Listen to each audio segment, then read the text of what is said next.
सावंतवाडीत car craft तर्फे free AC checkup. Maruti Suzuki car सर्व्हिसिंगचा 20 वर्षांचा प्रदीर्घ अनुभव आता आपल्या सेवेसाठी सज्ज।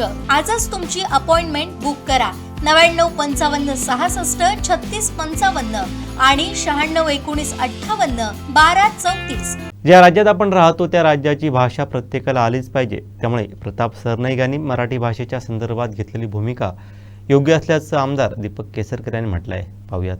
5 दिवसांची मुदत दिली, आता मुदत दिली जाणार नाही।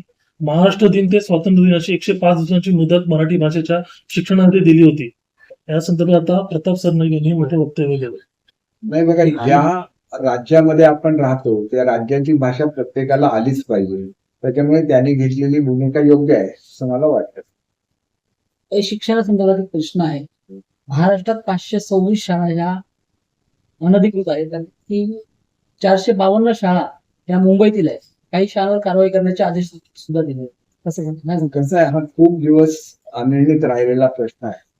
शाळा कशा, त्यांना किती जागा असावी या संदर्भात नॉर्म्स आहेत।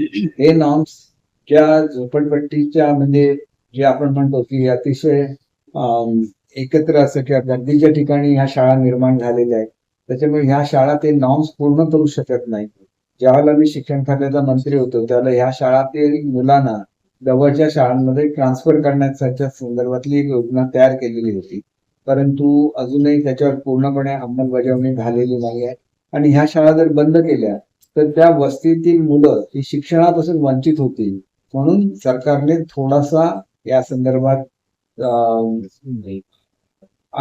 थोडा हळू जाण्याचा निर्णय घेतलेला असला तर त्याला चुकीचा निर्णय म्हणता येणार नाही, कारण मुलांना सुद्धा शेवटी शिक्षण द्यायला लागतं आणि या ठिकाणी खरोखर जी आवश्यक नॉर्म्स प्रमाणे जागा उपलब्ध नाही आहेत किंवा ते नॉर्म्स तरी तेवढ्यापुरते शिथिल करायला लागतात।